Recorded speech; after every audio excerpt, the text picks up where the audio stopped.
अफसर साहब, सबसे पहले तो आप हमें डायरेक्ट इस सवाल का जवाब दें कि सवाल करना इतना बड़ा जुर्म ठहर गया है कि बराह रास्त आर्टिकल 6 ही लगा दिया गया है।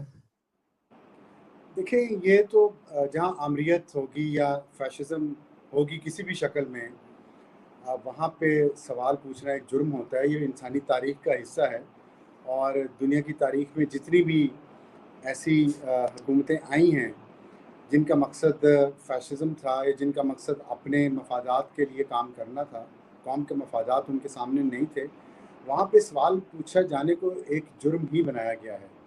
और ये कोई नई बात नहीं है, लेकिन अफसोस इस बात पे है कि ये बहुत ही पुरानी बात है और इतनी पुरानी बात है कि दुनिया जो है वो इससे आगे निकल चुकी है। लेकिन हमारे यहाँ अभी भी कुछ लोगों के सर में ये बात है कि 21वीं सदी में भी वो 9वीं और 10वीं सदी के जो मिडीवल यूरोप था या जो ऐसी सिविलाइजेशन थी जहाँ पे इंसानी हुकूक का कोई कोई इज़्ज़त नहीं थी, वो वहाँ पे हमें वापस ले जाना चाह रहे हैं। वो भूल जाते हैं कि हमें इस्लाम ने हुकूक दिए हैं, हमें पाकिस्तान के आइन ने हुकूक दिए हैं और ये हुकूक किसी की ज़ाती जेब में से नहीं निकाले गए। ये इस मुल्क के अवाम और इस मुल्क के जो शहरी हैं, उन्होंने अपनी जद्दोजहद से ये मुल्क इसीलिए हासिल किया था कि वो गोरा साहब से जान छुड़ाना चाहते थे। उनका मकसद ये नहीं था कि गोरा साहब से जान छूटे तो वो ब्राउन साहब को जाके झुक झुक के सलाम करें और जायदादें इनाम में पाएँ। इसलिए नहीं था, इसलिए था कि हम अपने एक आज़ाद मुल्क में अपने एक आइन के तहत जो एक सोशल कॉन्ट्रैक्ट है रियासत का और आवाम का, उस सोशल कॉन्ट्रैक्ट में हम अमल करेंगे और हमने अपने हुकूक जो है वो यहाँ पे महफूज होंगे। लेकिन बदकिस्मती से जब से पाकिस्तान बना है, हम ये देख रहे हैं कि जो शख्स भी यहाँ पे इंसानी हकूक़ की बात करता है, जमहूरियत की बात करता है, आइन की बात करता है या सवाल उठाता है, उसको गद्दार डिक्लेयर किया जाता है। इससे देखिए, इससे बड़ा बेहुदा और घिनौना मजाक नहीं हो सकता कि आप सवाल करने वाले को गद्दार करार दे दें। तो जो फिर एक्चुअल गद्दार हैं उनको क्या कहेंगे? या तो आपको गुस्सा इस बात का है कि जनरल परवेज़ मुशर्रफ जो पाकिस्तान की तारीख में वाहिद शख्स हैं जिनको किसी अदालत ने गद्दार करार दिया है, तो या तो उसका गुस्सा आम लोगों पे निकाला जा रहा है सवाल पूछने पे। भाई, हमने तो आइन को सैबोटाज नहीं किया, हमने तो जजों को पकड़ के जेल में नहीं डाला, हमने तो पार्लियामेंट पे कब्जा नहीं किया, हमने तो मुल्क पे कब्जा नहीं किया, हमने तो एक सवाल पूछा, सिंपल सा सवाल है, उसमें कोई इंडिसेंसी भी नहीं है, कोई इल्ज़ाम भी नहीं लगाया गया, सिर्फ ये पूछा भाई आप सरकारी ओहदों पे रह रहे हैं, टैक्स पेयर्स का पैसा जा रहा है, इसमें ये चीज़ें हैं, इसका जवाब दें, ख़त्म बात। और वो सवालात उठे हैं अहमद नूरानी साहब की खबर पे। वो खबर जो है, अगर वो खबर गलत है तो अदालतें आज़ाद हैं पाकिस्तान की भी, आपके बकौल आप उनको पाकिस्तान की अदालत में ले जाएँ। अमेरिका में बैठ के उन्होंने स्टोरी दी, आप अमेरिका की अदालत में उन्हें ले जाएँ। यूएई में आपका कारोबार है, जिस भी कॉन्टिनेंट में काफ़ी बड़े-आज़म हैं दुनिया के जहाँ पे उनके कारोबार फैले हुए हैं, वहाँ किसी भी बड़े-आज़म के किसी भी मुल्क में ले जाएँ और उनको झूठा साबित कर दें। उस स्टोरी की बुनियाद पे अगर कोई इंसान सवाल पूछता है, तो फिर सवाल तो 22 करोड़ लोग पूछ रहे हैं। आप 22 करोड़ लोगों को गद्दार करार दे दें, उन पे बगावत के मुकदमे दायर कर दें और उनको जेलों में भिजवा दें। लोग तो तैयार हैं, आपने देखा है लोगों का क्या रिएक्शन आया है।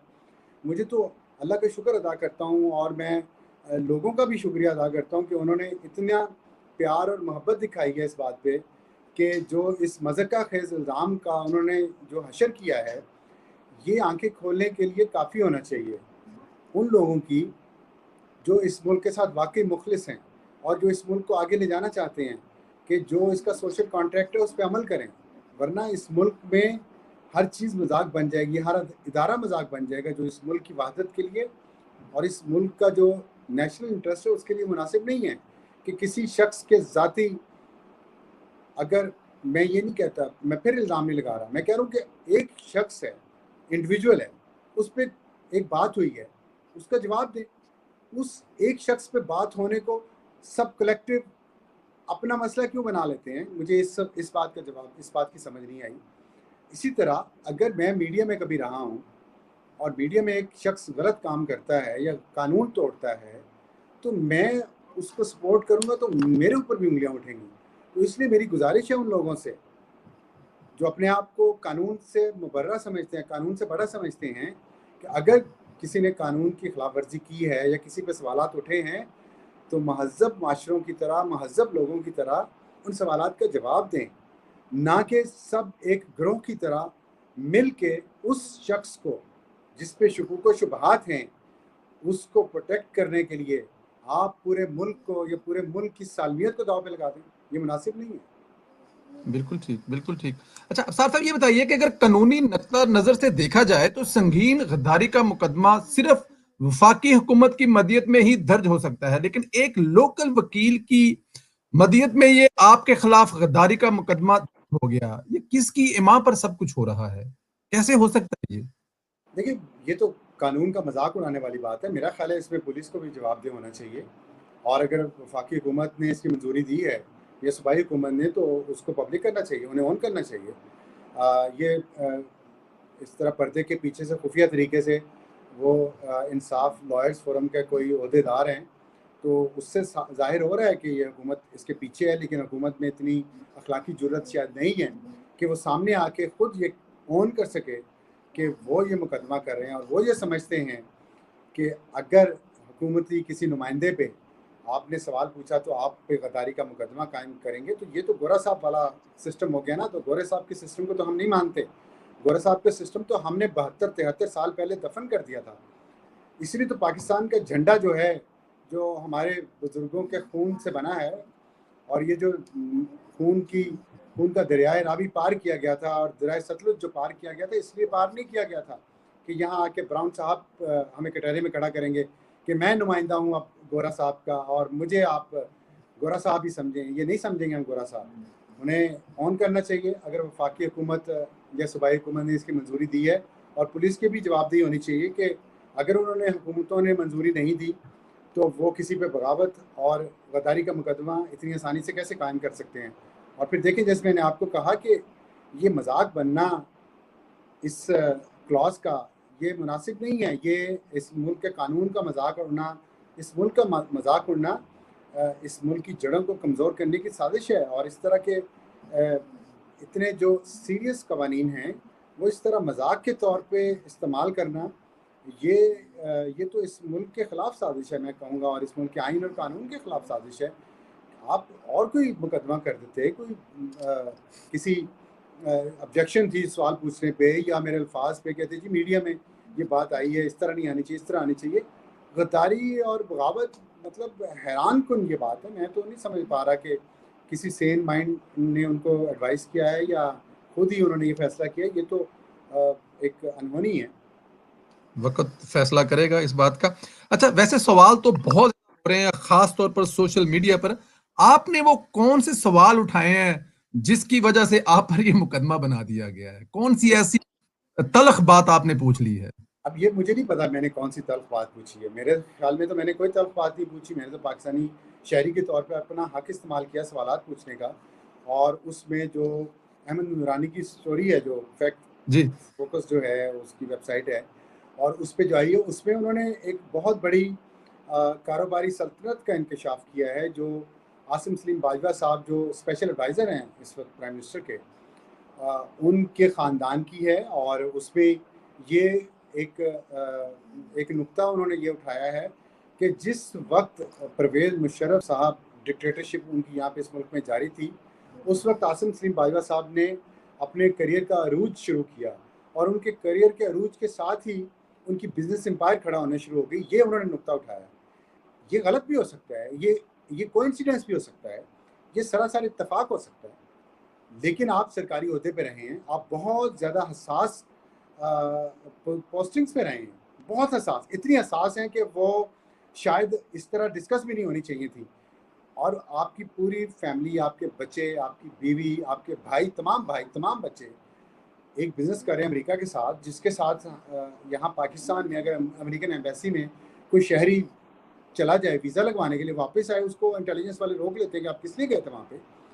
तो आम शहरी की मैं बात करूँ तो एक इतनी हसास पोस्टिंग्स पे एक बंदा बैठा है और उसकी सारी फैमिली का इतना बड़ा बिजनेस है वहाँ पे और जो मिलियंस ऑफ डॉलर्स में है, सैकड़ों उसमें जो शॉप्स हैं और प्रॉपर्टीज़ हैं, पता नहीं क्या क्या है।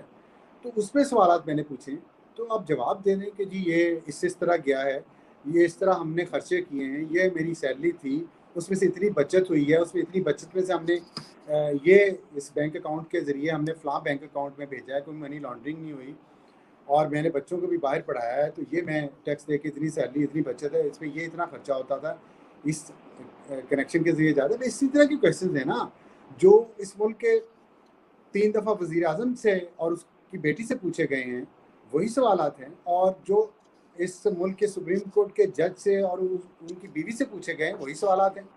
तो एक सरकारी मुलाजिम जो इन ओहदों पे रह चुका है और उनसे भी पूछा जा रहा है कि आपकी बीवी का इतना बिजनेस है, तो वो भी जवाब दे दें। इसमें कोई ज़ाती बात तो नहीं है, ना इसमें ईगो प्रॉब्लम होना चाहिए।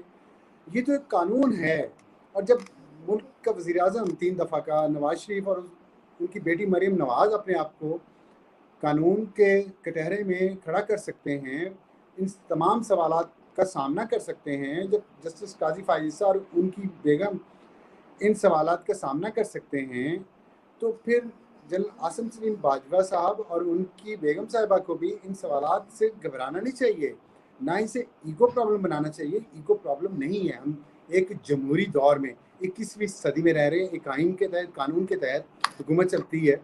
जो भी हुकूमत में रहेगा उस पर सवालात होंगे। मैं हुकूमत में गया था, मुझ पर बड़े सवालात हुए हैं, मैंने सामना किया है, तो ये जमहूरी हक था लोगों का पूछते थे, तो अभी भी लोग वही पूछ रहे हैं। मेरे पे लोगों ने सवालात किए, तो उन पे गद्दारी और बगावत के मुकदमात नहीं कायम हुए, ना मैंने बिल्कुल किए, ना ठीक। मेरे किसी जानने वाले ने किए।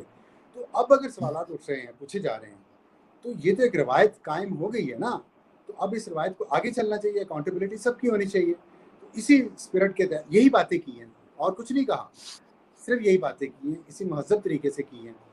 तो मेरा ख्याल है ईगो प्रॉब्लम है, और वरना कानून के सामने ईगो वैसे किसी की होनी नहीं चाहिए। अगर हज़रत उमर रज़ी अल्लाह तआला अन्हु अपने आप को कानून के सामने पेश कर सकते हैं, तो नाउज़ बिल्लाह हमारी क्या हैसियत है, और इन सरकारी ओहदेदारों की क्या हैसियत है कि वो अपने आप को कानून से ऊपर समझें। कानून से ऊपर नहीं समझना चाहिए। हो सकता है कि सवालात गलत हों, लेकिन सवालात ही हैं ना, सिर्फ इल्ज़ामात तो नहीं। बिल्कुल ठीक, बिल्कुल ठीक।